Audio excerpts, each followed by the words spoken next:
Welcome back to another episode of the DD Geopolitics podcast. I'm joined by Lydia, and unfortunately, our guest could not make it from Ramallah or Gaza. So we're going to have a short conversation with my good friend Kayla. She is a journalist from California and a Palestinian activist who participated in an action last night and is working on the ground, helping us to dispel propaganda myths and kind of take ownership of the narrative. Kayla, hi, how are you? Why don't you tell our listeners about yourself? Thank you, Sarah. I appreciate you letting me come on. I am a journalist. I've been doing citizen journalism for the last 8 years. And it started off where I did a lot of coverage with the activist community, just hearing about their stories, their plight, what's going on. I did a lot of coverage in regards to our police force. Our police chief a while back went and got training in Israel. And a lot of those techniques he brought back into our community. So the way that they police the Black and brown people in our community have very similar. It resonates to the way that Palestinians are policed by the IDF. Full disclosure, I am Muslim. My family is Palestinian. With that being said, I do my very best to stay objective. I used to be a field reporter for a news organization. It was the longest established newspaper in the Central Valley. And I ended up starting to talk to conservatives during the shutdown because, during the COVID lockdowns, because objective journalism, right? It's important to get all sides of the story, see what's going on, and allow people to tell their stories. And so I talked to some Proud Boys. I got excommunicated from my community.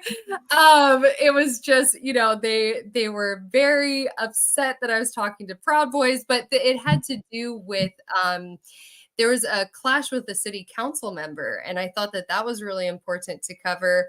And so ever since then, I've been kind of doing my own independent thing.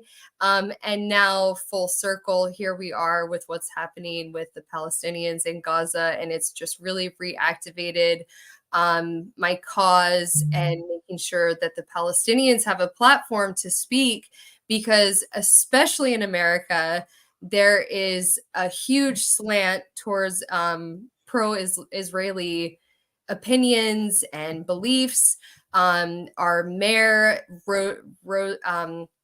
had the Israeli flag flying at City Hall. And so, allowing the Palestinian people to have a voice and a platform on my channel is very, very important. And so that's why we're out here doing what we do.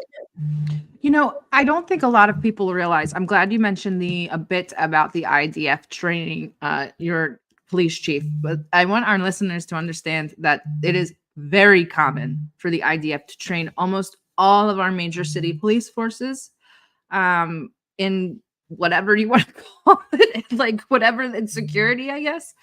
And you can see it a lot of times in the brutality and in the techniques that they employ. Especially lately. I would think in the last 4 or 5 years, it's gotten to be a lot more evident. Also, you mentioned the flag thing, and people are constantly like, "Oh, Israel is just a puppet of the United States." And I was telling Area today, I said, Israel actually runs the United States. It's not the other way around. So I think that people don't really realize that. So while like it may be a creation, or at its inception, it needed the United States and Britain to kind of keep it alive, but now it's very much in control of the United States and our narratives here. So why don't you talk about some of the things that you've noticed? Because I know you have an incredible attention to detail. So what are some of the things that you've noticed in terms of like narrative control or propaganda spreading just in the United States? Well, it runs really deep. I mean, someone posted on X a video of Netanyahu almost being very proud and arrogant about how he has America in his back pocket.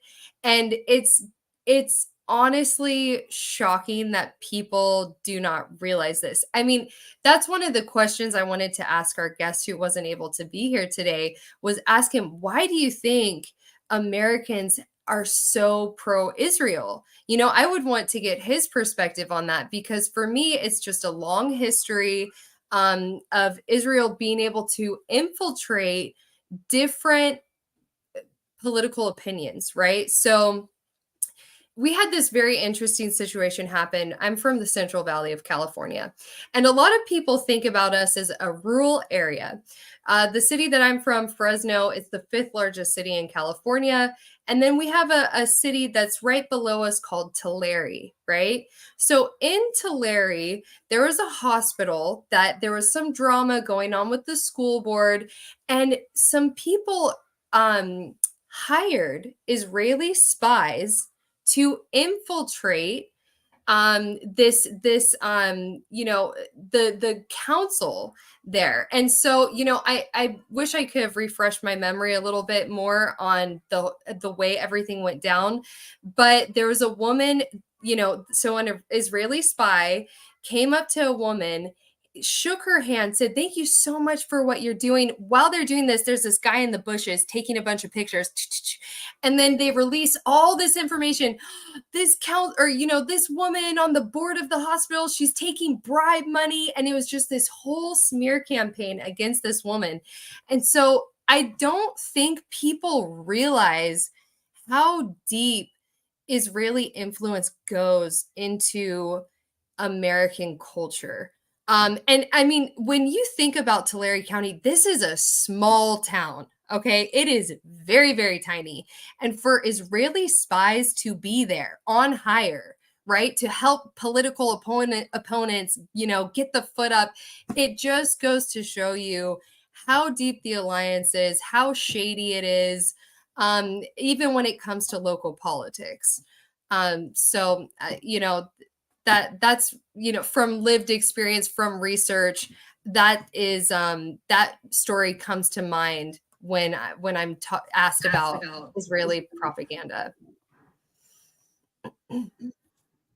Lydia, what is for our listeners, what is the relationship, or what have you seen in terms of any sort of propaganda, well, for narrative grabbing in Russia?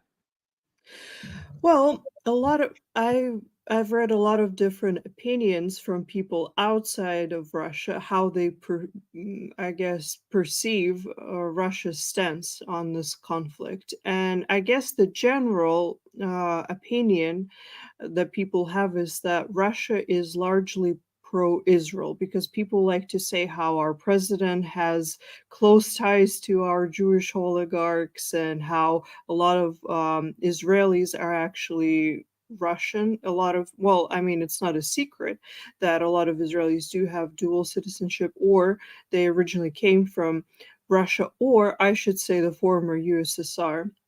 But the reality on the ground, because I can tell you this as a Russian who is living in Russia, who reads Russian media and reads opinions from people, it's a complicated issue in the sense that Russians, they have a very nuanced understanding of politics, I would say. And so, while obviously there are enough Russians who have relatives and friends in Israel, and so they sympathize with the civilians in that sense, the general mood, I would say, is definitely not pro Israel.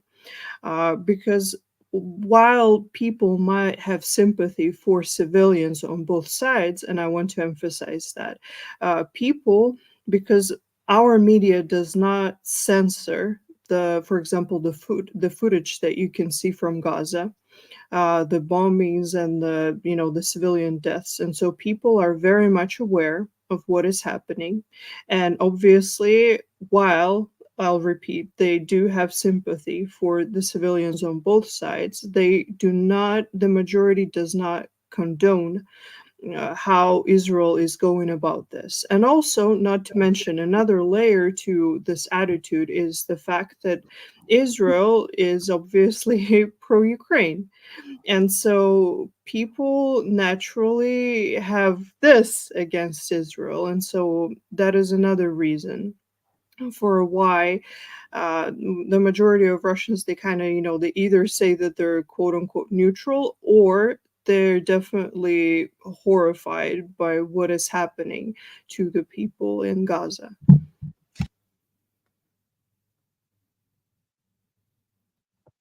You're muted. So I have good news. I wind up finding a guest like Kayla ordered me to. So I did. Is he still down there? Where did he go? Okay, maybe he will come back. But Maz is going to be joining us. He's a Palestinian friend of mine, and hopefully we can talk about some of the. He's having a little bit of tech issues with his mic, but he's on his way in, and hopefully we can talk about more about kind of the resistance and the way that they're being portrayed in the media, and the way that this narrative is kind of, well, I mean, they tried to spin the narrative pretty quickly, but I think it's starting to break down. And I kind of want to hear from Kayla as well as Maz, if he gets back, if Palestinians sort of feel that narrative sort of shifting. I was talking to our producer last night about it, and I was like, I really hate to say this, but none of this would have been possible without Elon Musk, without X. And God, why do we have to give the credit to him? But I mean, you said it before we started talking about that. Oh, look, he made it. We said it before we started talking about on the stream, that you're like, only on X, only in X spaces. Hi, Maz. How are you? Thank you for coming. Yeah, thanks for inviting me. I appreciate you guys. Absolutely. So this is my friend Maz from, we've been doing tons of spaces together, and he's my good Palestinian friend. And so Maz, Firas was supposed to come, but he's in Ramallah, and it's understandable why he couldn't show up, because they're currently under siege as well. Some people don't realize that the West Bank is also under siege, even more so because they're boots on the ground there. So what we're talking about now is sort of grabbing the narrative, what we've seen in the narrative, if Palestinians can feel that narrative sort of shifting, or if you guys still feel very forgotten, and how that is. Yeah, so I think there's two perspectives on this issue. I don't know if maybe perspective is not the right word, but maybe two paths on this issue. So on the one hand, politically, nationally, when we're talking about different countries, absolutely we feel unheard and suppressed. I mean, there's no doubt. You have your handful of countries, particular that will stand up and say something. South Africa being one of them that's been very vocal for a long time.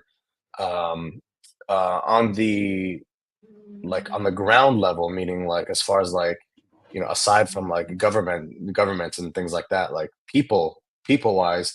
And I can only speak to America, I guess, being an American as well. I personally, through my experiences, have felt a shift. I don't think that it's a large enough shift yet, personally, but from 10 years ago to now, there has been a massive shift in the perspective of how Israel has come into power, I guess, about the occupation, about its history, and especially amongst young Jews in America. One really maybe people have forgotten about now, but at the time when went viral was there's a bunch of young American Jews that went on their birthright trip, and they started asking about Palestine and what about this place and that place, and they started getting really strange answers from the tour guide. So that went viral, and that was, I think, the very beginning when we really started to see a shift amongst youth and the American people specifically, and their perspectives shift on this issue. Why do you think it was 10 years ago? Do you think it had to do with the 2014 uprisings and the Israeli brutality? And kind of at that point, we were all in the information sphere, sort of sharing information, at least on a smaller scale than we are today. But why do you think it happened? Why was it like 10 years ago?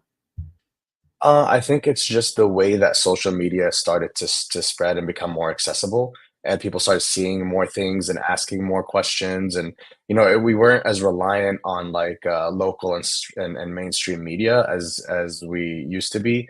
And I want to say what it was 2013, so I want to say like maybe around like 2012, 2013, around that time, social media really started picking up. At first it was Facebook, and then Instagram, and so on and so forth. And the more especially when we got Twitter, Twitter was really more of the conversational social platform.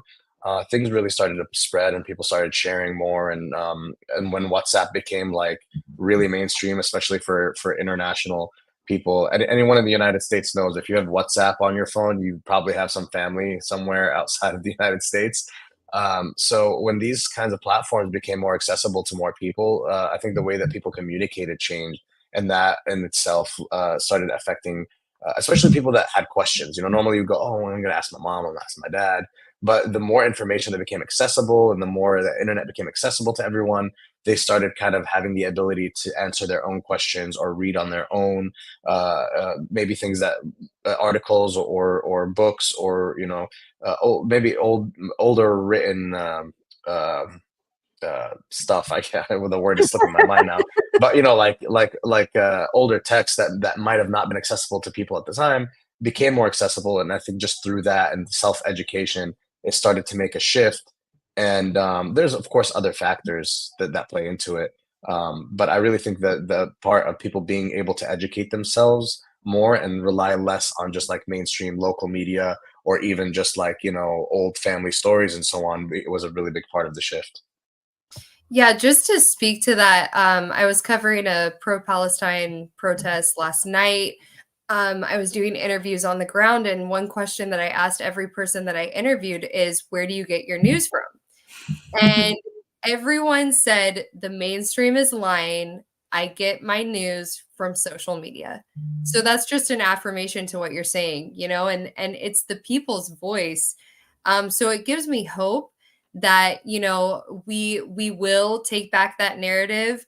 What one goal that I have, at least in this lifetime, is to for citizen journalists to become the establishment. But in order for that to happen, we have to build infrastructure, right? So the majority of people that are sending out these videos, that are covering things on the ground, there's no financial incentives for them, and so I really believe people need to get paid for the work that they're doing, especially if they're on the front lines, if they're putting their lives at risk. Those are things that we need to show these people support financially. The second thing for me is the legal backing, because oftentimes as a citizen journalist, you might find yourself in a situation where you might get into some legal trouble, depending on what state you're in, depending on if you're interacting with the police. Say that you release a certain information that was supposed to be kept private or secret. You're looking at cease and desist orders. You're looking at potential lawsuits. You're looking at potentially being sued. So we need legal infrastructure for citizen journalists out there. And I'm going to advocate for that, because myself, I was sent a cease and desist warning for doing certain coverage, and it scared me. It totally freaked me out, because I didn't have legal backing. I don't have attorneys. I don't know lawyers, and it's like, what the heck? Like, what did I get myself into, And so, excuse me, that to me is such an important piece. And then finally, community, what we have here, what we have on X Spaces, building the community. So, oh, our guest didn't show up. Let's go get the other Palestinian guy we know.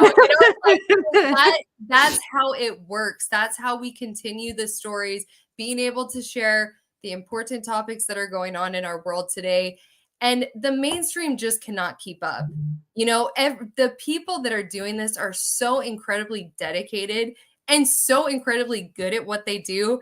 We saw that story come out, 40 decapitated babies, and it's like, that story was squashed in what, 2 days, 2 or 3 days, and that is that is what citizen journalism is about. It's counteracting those narratives, the burnt baby that Ben Shapiro, I mean, come on, it's like people have been able to go in, do that investigative work, and show that these people cannot be trusted on any sense of the word, on anything that comes out of their mouths. And so it's just incredible. My only concern, I would say, in what I've been seeing lately is that I don't want things to become an echo chamber, right? I don't want, all of us like-minded people, we're doing the work, and it's like we're doing that research, but it's like we're all just talking to the people that are like-minded. It's like, how do we get that narrative to push out into the mainstream world? Because even though the people on the grounds that were at the pro-Palestine protest were telling me, don't trust the mainstream media, there's still people driving in their cars screaming out the word terrorist at the protesters, right? So how do we reach those people? How do we reach the people that are still looking at the BBC? And that's why we need to become the establishment. But how do we do that? We need infrastructure. We need financing. We need, so there's so much work to be done. But everyone's doing an incredible job. And it makes me proud to see. Now I forget what I was going to say. Crap. Well, and for real, while you're thinking about it, I just want to also Yeah, please go. add to her point. It does start with education, and it starts on the ground level. I've had friends who, in like, especially like when I was in university, they would come up to me like, "Hey man, we're going on our birthright, we're excited." They don't know what's going on. Like my American friends, like, "Oh, he's Palestinian, he's gonna be excited that we're gonna go see what," you know what I mean? And then like I explain to them what's going on, and they kind of look at me like, okay, maybe there's some stuff that we need to learn about, but it's really starts on the ground level. The crazy thing is like these stories that are coming out with like the babies and like just there's a lot of unverified things spreading through mainstream media that have been spoken about and then retracted and then brought up again and then retracted again because they couldn't be verified and things like that. I feel like it's come to like as it's like a desperate kind of move on the part of like the Israeli media to push these stories, and I say that because I think that it's important to like highlight again how much the narratives have, I don't want to say the narratives have shifted, but how much people have been open to learning and understanding more. Because for the most part, people are like, well, this is something that's far from me. I don't really have a connection to it, or this is an issue that concerns me, or maybe they already have like beliefs that they're stuck in. But what we've been seeing a lot of the time is now people coming up and asking questions, especially in some of these spaces. There's a fellow in one of our spaces that comes up frequently, an Australian guy who's very, very, very intelligent guy, and he's done a lot of research, and he asks a lot of questions, and this has only been a short period of time, in context of what's going on, and he's learned a lot, for example, and we've had a lot of other people come up and ask questions, whether it's Jewish, Muslim, or otherwise, because not everybody is as tied in to these issues as people that have grown up with it or that are directly tied to it. And aside from politically, but I mean like with family or whether you're Palestinian or whatever it is, So that's been a big part of it, is just educating on the ground level. Totally. I was just want- going to say real quick, Sarah's done a great job of pulling me into her spaces, because I'm like, I'm not great with geopolitics, it's like, that's not my area of expertise. And she's like, perfect. This is the perfect spot for you, and it's like just asking those questions, having an open mind. I've learned so much from Sarah's spaces, and just having that open environment where people can ask questions. It's wonderful. So I blame Sarah for getting me into geopolitics. Go ahead, Lydia.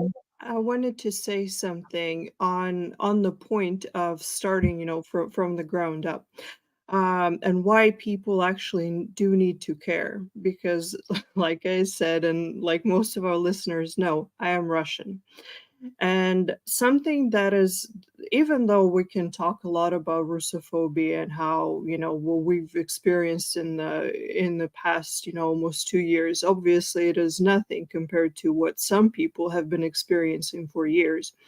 And so I feel like what this experience has taught me is that even if you live your life in your country and you feel like, well, but I'm not really, I'm not really persecuted for being who I am. It's not an issue that I face in everyday life. There might come a time when you will be a person like that, because as I was listening to you guys, and actually this past week, as I've been reading and dealing with this misinformation that we're dealing with, it made me think about my experience last year when the special military operation started, because it's actually very surreal when you just live your life and you're a normal citizen that can go to any country and is pretty much welcome anywhere, and then you wake up and you have media basically screaming at you from every direction that you're a terrorist, that you live in a country that is a terrorist, that you're a criminal just because you hold a certain passport. And I remember how lost everyone felt, because we as a country, as a collective, we went from, like I said, from being normal people who were welcome in most places, to basically how they were saying in the beginning of this conflict that they were going to make us pariahs everywhere that we went. And I remember in the beginning of the conflict, because when I was on Facebook and I was in this group that was it's international, so those are like my friends. Some people I know better, some people I know worse, but bottom line, it's an international group. And I remember the first couple of days, obviously there were people, and a lot of them are Westerners, and they were very concerned over what was happening in Ukraine, normal human concern. And there was a person there, well, I wouldn't call her a friend, but it's a good acquaintance, who was Ukrainian. And she, right after I commented, she was like, I'm not going to stay in this space unless she leaves. And so, and I was like, wow. And so she didn't even want me to speak. And I feel like that's where I relate to what you guys were saying about an experience of a Palestinian in this environment, to where, not only you're bombarded with these narratives, but also you feel like people are not willing to listen to you, because they already made up their mind. They already know that you're in the wrong, that you're a terrorist, that you're this and that. And it's just very scary. And I remember just, that whole first several months of the conflict were very stressful for me and for most people that I knew, because that's when the propaganda was intense. And I remember just sitting at home and watching the news and reading what the people were saying about Russians, and just crying because, from the stress. And people need to understand that even if they think that stuff like that happens to people, in the Middle East, somewhere far away, that it's not going to affect them. You never know. That's the bottom line. You never know what's going to affect you in what ways. And for me, because I am very much a regular person, and where Kayla said, that she's not very into geopolitics. I wasn't that into geopolitics. I'm not a geopolitics expert, but I am someone who's interested in politics. But the reason why I actually got involved with our channel was because I was tired of reading lies that people were spreading, because I knew the truth. I knew what was happening, and I just said to myself, I am Russian and I speak English. Not that many Russians speak English on the level that I can, which is actually one of the reasons why we're not as well represented in the Western spaces, information spaces. And so I thought, there is something that I can do in practice to actually help to get the truth out there. And which is why I encourage people to learn about things, not to jump to conclusions. And also something I wanted to say, that something that I personally say to people when they say that our channel is pro-Russian or pro this or that. I say I don't care if you're pro-Russian in the sense that you support Russia, because there are people, for example, who don't support our military operation in principle because they say I'm pro-peace, I can't support any type of this stuff. And I say, fine, you don't have to like Russia. You don't have to agree with everything that Russia does. You don't have to be pro-Russian, hardcore pro-Russian, but you have to be curious about the truth. You don't have to love Russia to recognize how the Western media lies to you, and which is why I do what I do. It's not to make people pro-Russian. I want the people to understand the truth, and then because they have a brain, they can come to their own conclusions. I'm not going to tell them what to think, but it's important that we get the truth out there. I forgot what I was going to say again. Crap. Oh my God. Well, I just want to say that's a perfect stance, Lydia, to have, is just sharing information that is objective as possible and letting other people come to their own conclusions. Right? It's so key. So there are a few questions from the audience, probably for Maz. Is the West Bank also completely controlled by Israel at the moment? So it is controlled. The way that it's controlled is different than how it is in Gaza. Those guys are trapped like from all ends.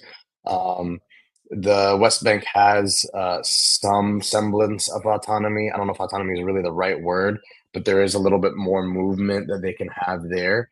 But as you can see, like right now, since I think it was the last couple days, there have been maybe 14, 15 people killed there by IDF soldiers that they entered the West Bank, not people that have come out from the West Bank. So they are still controlled. It's not like it's like a free for all out there either. But yeah, there's still military control in that area as well. The next question. People say that Hamas is against peace with Israel. Is there any truth in that assertion? So Hamas does not want the last thing. This is a tough one because the history of Hamas is a little bit complicated. The way that it started, I'm going to see if I can give a little bit of context. So early in the 2000s, there was this like fight for political power between Hamas and the Palestinian Authority, and people really at that time, like they really wanted Hamas to be their political representatives. And the Israel didn't really like that idea, so they said, you know what, we're going to have elections. They said, fine. Everybody was like, all right, cool, we'll do elections. Let's do that. And they did elections, and then Hamas was represented. They came out with the vote, and they won that vote. And Israel said, no, we're not going to do that. So they de facto gave power to the Palestinian Authority. Now, these two groups have different philosophies on how to achieve their goals. The issues are, so from Hamas's perspective, is we've tried political outlets, we've tried reaching out to the world, we've tried the UN, we've tried all these like international organizations and reaching out to in diplomatic ways for people to help us, but nobody's listening. And I think that's where they're at. So it's not necessarily that they want violence against Israel or anything like that. It's the idea that they're resisting, because what they are is a resistance. I mean, essentially what happened is Gaza was just a bunch of civilians that were stuck. They couldn't move. They had nobody to represent them. And then a bunch of civilians came together and said, okay, we're going to lead this group. We're going to be the voice of people down here. And that's what Hamas is. It's really just a civilian group. None of these guys were politicians. None of these guys were like career politicians or anything like that. So really they that's how they kind of came into power. And from their perspective, you have to understand, like people have been dying on a daily basis. And I don't mean people like guys and or like as some would say, like Hamas soldiers or whatever. I'm talking about like civilians on a daily basis. You have children dying, you have women dying, you have from everything from IDF soldiers to lack of medicine to lack of food to lack of clean water. I mean, there's an array of things really that's affecting this population and contributing to the deaths of all these like civilians. And all you hear is, well, Israel the right to defend itself. So when you're living on that on a daily basis, there comes a point where you reach like, okay, we've tried everything else that we can. What else can we do to make our voices heard? And a really good example of that is when there were protests. I think maybe it was like a year and a half ish back, something like that. There were protests in Gaza. I'm sure everybody remembers, and there were people killed during that protest. I mean, they were protesting peacefully, and then or they say riots broke out, but really, they were being suppressed. So if we can't protest and we can't reach diplomatic conclusions through whatever it is, maybe the UN Council or different countries, what choice do we have? So that's kind of their perspective on that. It's not that they want to kill people or anything like that. It's a very harsh perspective in that particular case. So whom have you spoken to? Where are they located roughly? And have they updated you on what's going on the ground as of late? I've spoken to Lebanon today earlier, and they are under fire right now from helicopters in southern Lebanon. I haven't gotten a chance to speak to Syria, but have you spoken to Gaza or West Bank today? So West Bank, we have family out there that we've spoken to.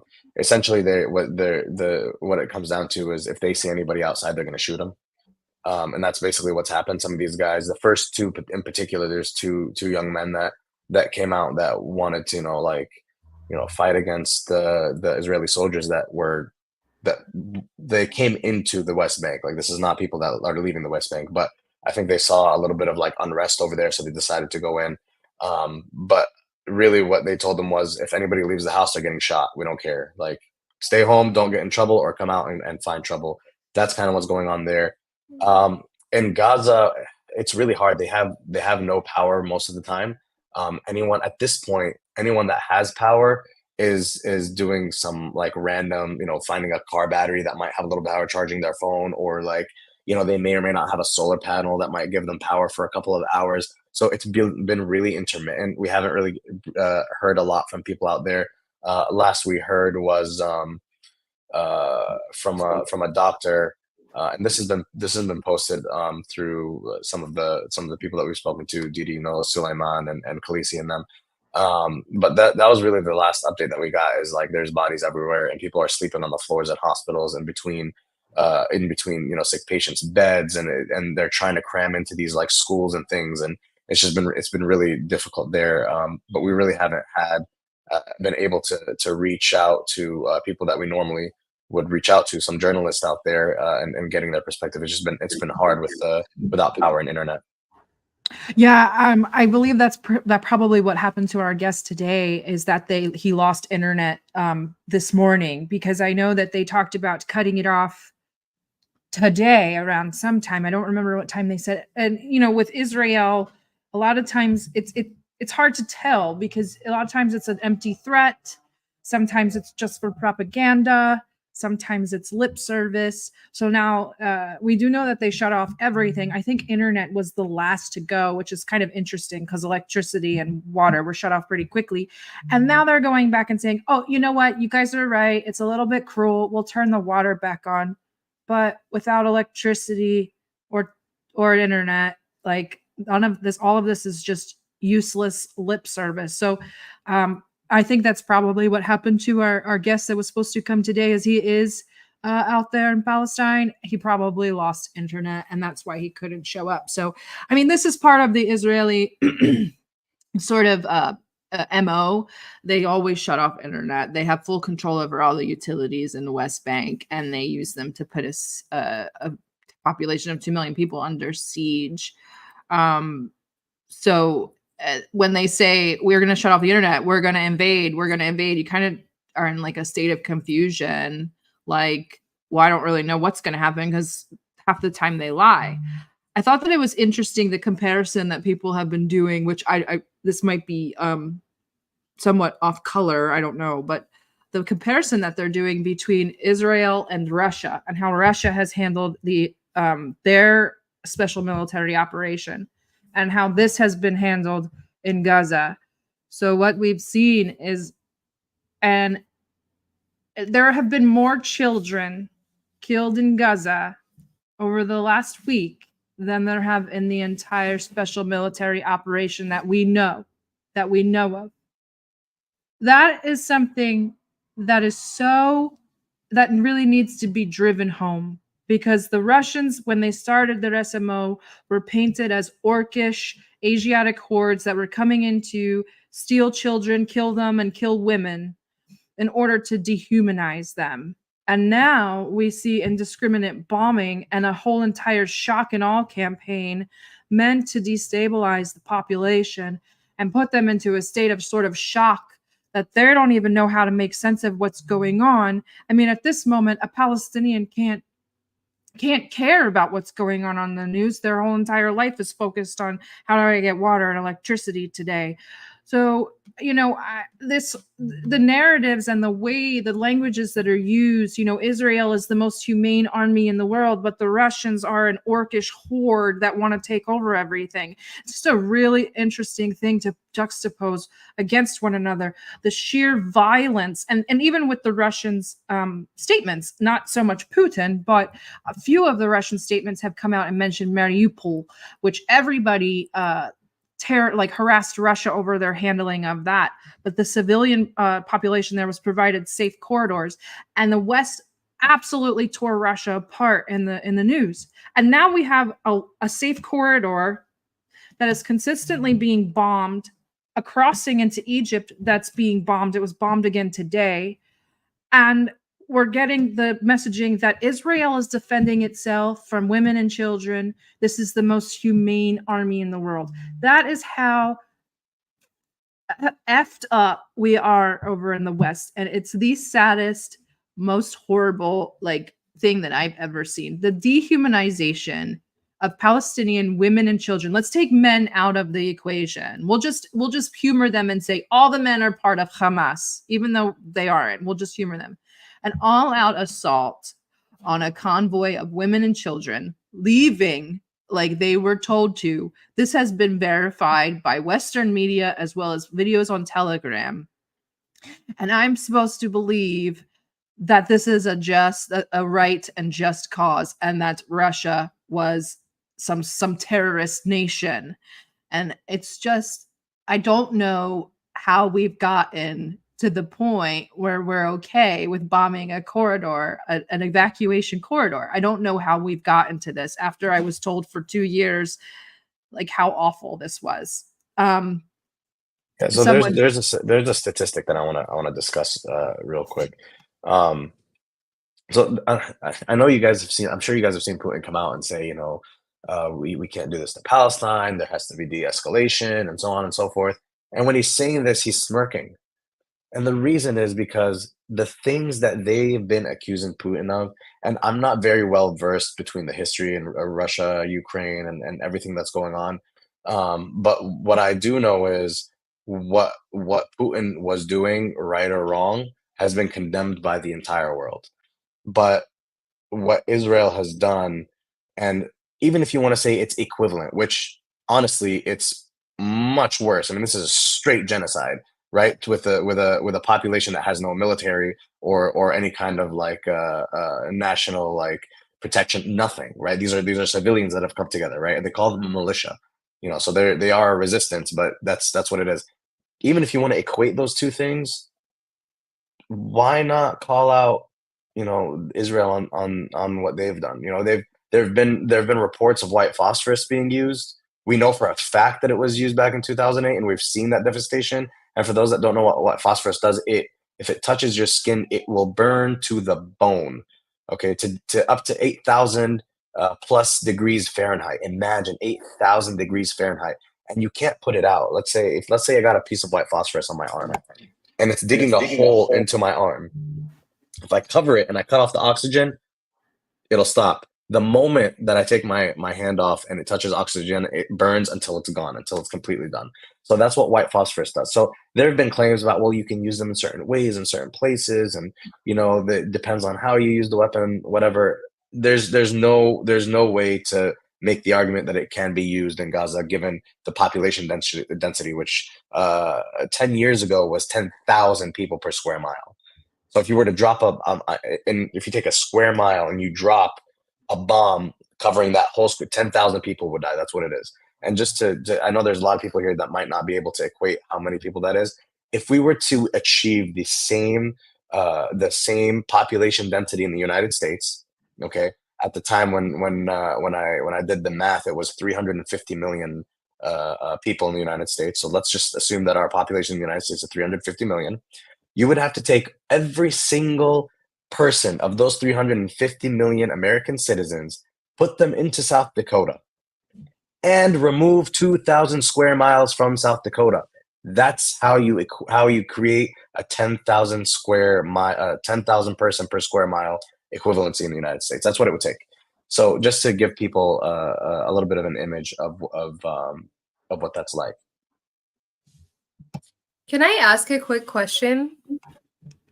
I'm wondering if you guys think anyone is going to come to the Palestinians' aid, right? Because obviously Egypt, their borders closed. It doesn't look like they're interested in opening that up anytime soon.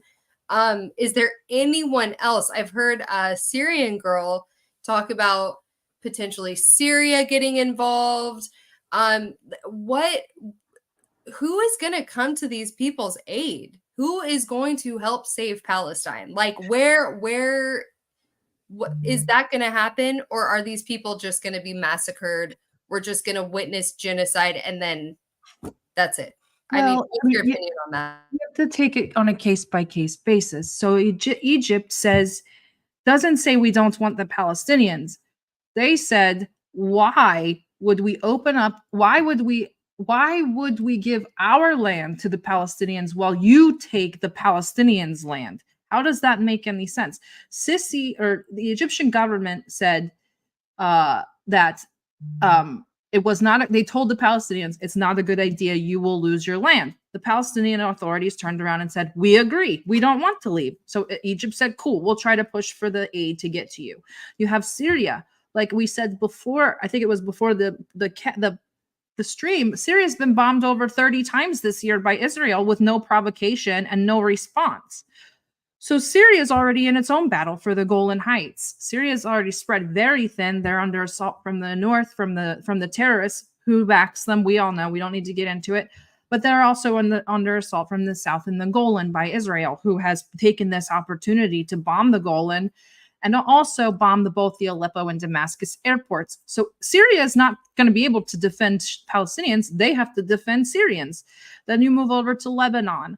Lebanon is being assaulted in the south. Lebanon has historically stuck up for Palestinians, but you have a very hesitant Hezbollah who's not very certain about who's going to back them if they do go in.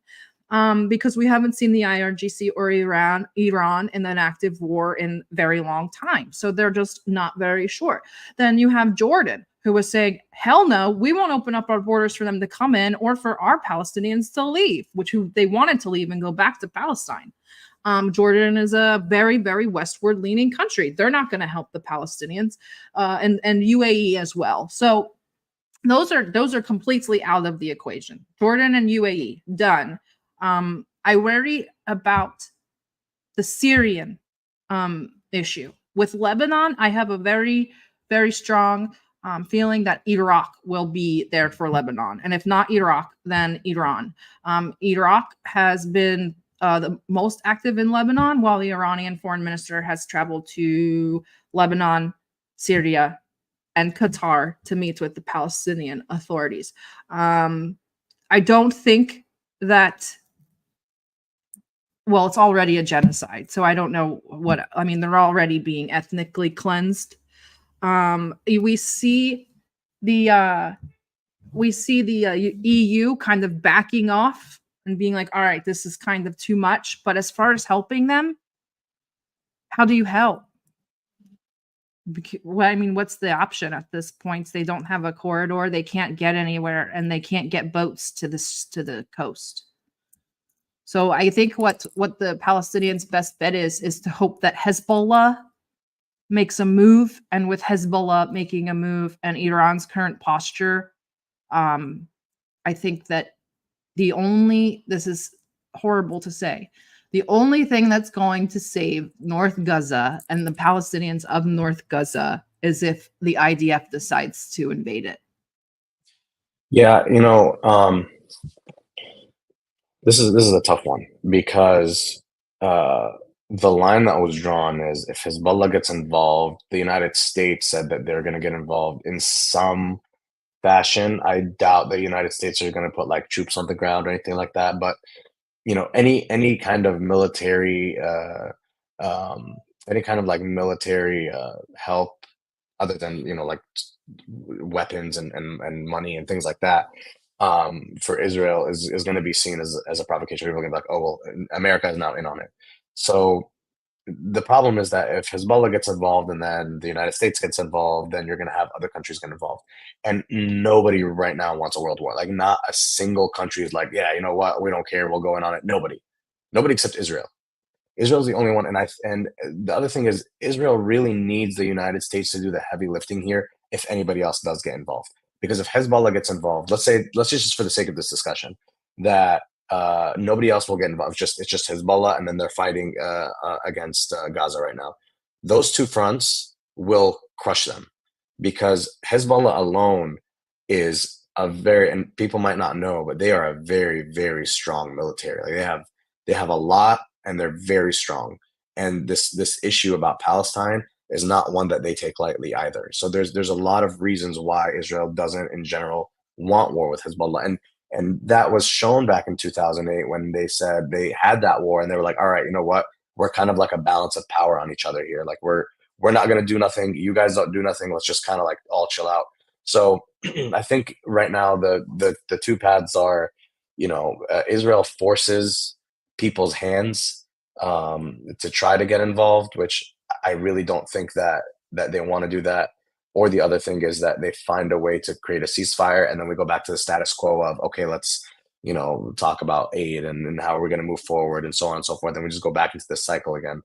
But I don't think there's any country that wants to get really involved directly. Russia's weakened right now. China's economy is not very strong. The United States is dealing with the Ukraine, and the economy in the United States also isn't very strong. You have all these other like minor countries that aren't going to make a move without any of like their major allies making a move. So it's really complicated. I don't think that there's going to be anything too heavy. And if Israel does go in and do a ground invasion, I think it's going to kind of backfire on them in the international voice. I don't think anybody's going to be like, oh, Israel, what are you guys doing? But I think there's going to be a lot more condemnation than we've seen so far up to this point. So before we wrap, because it's almost an hour, why I hate to do this because I don't even want to answer the question. What happens next, do you think?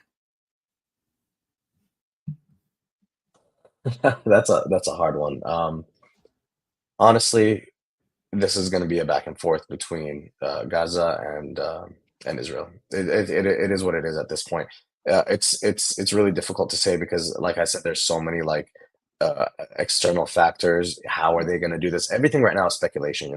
People saying, "Oh, Iran is going to get involved, and this guy's going to get involved," and that guy. This is 100% speculation. There's no evidence of anyone saying. In fact, actually, Iran came out recently and spoke directly to Israel and said, listen, we're not going to get involved directly, so you guys need to quit what you're doing. Like, this is not going to work for us. And even though you're not hearing it from the United States also doesn't really want to get involved in a direct battle because they are still dealing with what's going on in Ukraine and Russia. And Russia might have a lot of talk right now, but also their military has been weakened dramatically since the Ukraine war has started. And I'm telling you right now, China didn't even want to get involved with Ukraine, let alone get involved with something like this. So we're just going to be seeing a back and forth, I think. Personally, I think this is just going to come down to, Israel being convinced by its allies, like, look, you guys got to come to a ceasefire. Enough is enough at this point. And then we're just going to go back to status quo. That sucks. Other than the Israel, I do agree, because it's going to be like, all right, guys, enough is enough. Either we got to like wrap up Ukraine, or I don't know. But one of our commenters said, I think Jordan and the people of Egypt are more eager than everyone thinks. And I want to say, yes, 100%. I have talked to Egyptians who are like, I will drive to the border right now. Like the Bedouins and a lot of the Egyptians there are ready, but it's a government chess game. I mean, in Iraq, their resistance forces have given their own statement that said we are in full support of Palestine. We will go there, but we have the Taliban asking for safe passage. So it's not that there's no will there. There's a humongous amount of will there from Morocco to Malaysia. There's an enormous amount of Muslims that are willing to go, but the governments aren't offering them safe passage, which is quite. I don't know if it's heartbreaking or if it's pragmatic or what, but they're not being offered passage to go there. So their eagerness is great, but we have to pressure the governments to actually do something. And it doesn't need to be in an aggressive state, but at least to stop the bloodshed. We're past the point of placating or ceasefires. Not to say that we need to get into all-out war, but we've already lost over 2,000 Palestinians, mostly women and children. So somebody has to show restraint and get in there. And I don't want to get into what's the solution for Israel, because everybody's solution is so different. But for now, something has to give, and at least the assault on Gaza has to stop. And this idea that if I move the women and children out, then I can go in there and I'll just kill everything that moves because they'll all be Hamas is so false and so ridiculous and will never work anyway. This idea that the IDF can even do that needs to stop, because they'll get absolutely annihilated if they walk into Gaza. This is not the IDF of the 6-day war. This is the IDF that guards checkpoints and does TikTok videos. So I don't think that Israel wants to escalate. I think that the other side is ready for escalation, that nobody wants to escalate, but I think Israel's quite scared to escalate. And that's why you saw a delay due to weather that didn't exist in that vicinity. The storm was in southern Lebanon and parts of West Bank. So they didn't even have bad weather last night. The IDF is very, very hesitant. So I think you're, unfortunately, Maz, I think you're right that it will end with somebody being like, all right, Israel, get your shit together. And then we just go back to the way that things were, as horrible as that sounds. But go ahead, Caleb. Yeah, go ahead. Actually, Caleb, you speak. And I'm going to speak to your point after at the very. Well, I really appreciate your guys' insights, and you guys have such depth of knowledge. So I appreciate that so much. My last question was, is Israel going to be held accountable for the genocide that we've seen for the last 6 to 7 days? I mean, the footage that I have seen, it's hard to put words to. So do you see anyone from the international community holding Israel accountable for their war crimes, specifically towards the women, the children, and the journalists? Yeah, if history is any indication, the answer to that question is no. You will see people come out and say, we condemn this, we condemn that. But if we're going to be honest with ourselves when it comes to holding Israel accountable for their war crimes, in an international court, that's going to be very hard, because you have the United States that can essentially veto whatever resolutions come through to hold Israel accountable for whatever it is. So I don't think that. Don't get me wrong. If that comes, that's exciting. That's unprecedented. I would even say at this point. If we're using history as any indication, but I don't think I see Israel being accountable for anything, especially not in the ICC at this point. Our resident Russian, do you want to chime in with what you think the future will look like? Well, I wish I knew, but I actually agree. I don't see any condemnation because everyone knows I'm not exactly an optimist, and history shows that generally speaking, the West and whoever the West backs, people don't really get condemned for anything. They don't really get any severe consequences. And as much as it pains me, I don't think we're going to see any justice in that sense. However, if we want to make it a little bit brighter, in my opinion, I think that in itself, because I definitely can see that people have been waking up. I actually want to say something. I think we posted about it this morning. There was a Western article. They did some research, and basically they're stating, I'm going to paraphrase it, but they stated that the support for Israel currently is actually not at the levels that they expected in the West, in the Western countries, which to me is a very good sign because I can compare it to what it was back in 2014, right? It was a very different picture, which tells me that even though we might not get any condemnation on the world level, the government levels, the people, however, the general public has been waking up because I I actually think that you can see there are levels to the thing because a lot of people have realized that they were lied to about Russia. Now it's easier for them to recognize when they're being lied to about Palestine, about Gaza, about what is happening there. And so that gives me hope that even if we can't hope for justice on some greater level, we can at least for some justice on that level, that people will start waking up and that people will hopefully gradually start holding their governments accountable. So, Lydia, what I just heard from you is that Russia is also to blame for the decline in positive opinions of Israel. Is that correct? Well, I guess because I mean, we'll take it because we get blamed for everything. Okay. Anyway. Good. Let's just lay that at the feet of Putin and Russia. So thank you, Russia. But I do want to. She is right to an extent that the fighting and the propaganda war that we fought for the last 18 months in regards to Russia, Ukraine, is now at least paying off dividends for this people not believing the media and not believing the lies. So between COVID and the Russian war, I think people are just, if the government says it or if the media says it, it's probably not true. Like that's where we're at. We're at a default of where we don't even take it as true from the get-go for the most part. So we still, and then somebody said, what are we going to do with those people? I guess we just have to wait for either CNN to die or for that generation to stop watching it. But I don't know how we're going to reach them. But I think it's turning, and I think it's almost over in terms of the narrative control.